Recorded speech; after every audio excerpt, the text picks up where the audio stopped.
Welcome to this lecture on the detailed anatomy of the kidney. Let's begin. Introduction. The kidneys are two bean-shaped organs, essential for filtration, electrolyte balance, blood pressure control, and acid-base regulation. Each kidney is a highly organized structure with complex internal and external anatomy. Location. The kidneys are located in the retroperitoneal space on the posterior abdominal wall. They lie between vertebral levels, T12 to L3. The right kidney sits slightly lower because of the liver. Each kidney measures about 11 to 12 centimeters in length, 5 to 7 centimeters in width, and around 2 to 3 centimeters thick. External anatomy. Each kidney has two poles, an upper pole and a lower pole. Two borders, a convex lateral border and a concave medial border. Two surfaces, an anterior surface and a posterior surface. On the medial border lies the renal hilum. This is where structures enter and leave the kidney. From front to back, the order is renal vein, renal artery, and renal pelvis, which continues as the ureter. Coverings of the kidney. From inside outward, the coverings are the renal capsule, a tough, fibrous layer directly attached to the kidney. Perirenal fat, which provides cushioning. Renal fascia, also known as gyrardus fascia, which fixes the kidney in place. Perirenal fat, the outermost protective fat layer. These coverings anchor and protect the kidney. Internal structure. When we cut the kidney longitudinally, we see two main regions, the cortex and the medulla. The cortex, this is the outer, granular area. It contains the glomeruli, the proximal and distal convoluted tubules, and a dense network of blood vessels. The medulla, this inner region, is organized into 8 to 18 renal pyramids.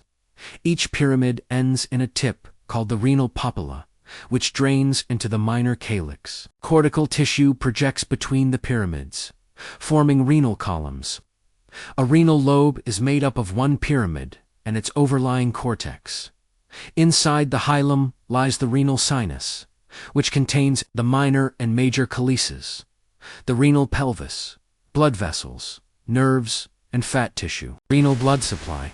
The kidneys receive one of the highest blood flows in the body. Blood enters through the renal artery, a branch of the abdominal aorta. It divides into segmental arteries, interlobar arteries, arcuate arteries, interlobular arteries, and finally, the afferent arterioles, supplying each glomerulus. Blood leaves the glomerulus via the efferent arteriole, which forms either peritubular capillaries in cortical nephrons, or vasa recta in juxtamedullary nephrons. Venous return follows the reverse pathway and drains into the renal vein, which empties into the inferior vena cava. Microscopic anatomy. The nephron. The nephron is the functional unit of the kidney. Each kidney contains nearly 1 to 1.5 million nephrons. Every nephron consists of the renal corpuscle, made of the glomerulus and Bowman's capsule, the proximal tubule, the loop of Henle, the distal tubule, and the collecting duct.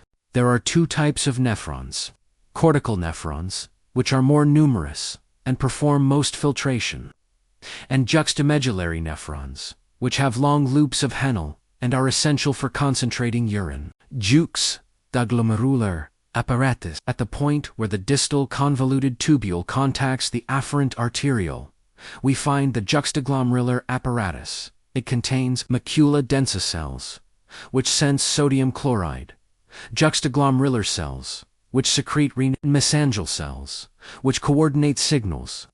This apparatus regulates glomerular filtration and blood pressure. Nerve supply. Sympathetic fibers from T10 to L1 supply the kidney. They cause vasoconstriction and promote renin release. Pain from the kidneys is referred to the flank and loin-to-groin region. Lymphatic drainage. Lymph from the kidneys drains into the periaortic or lumbar. Lymph nodes. Anatomical relations. Right kidney, anterior relations is 2. Liver, duodenum, ascending colon, and left kidney. Anterior relations is 2.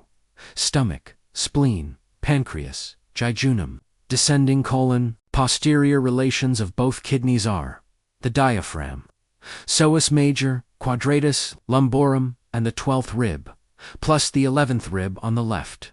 Conclusion: the kidney is a highly complex organ with precise structural organization.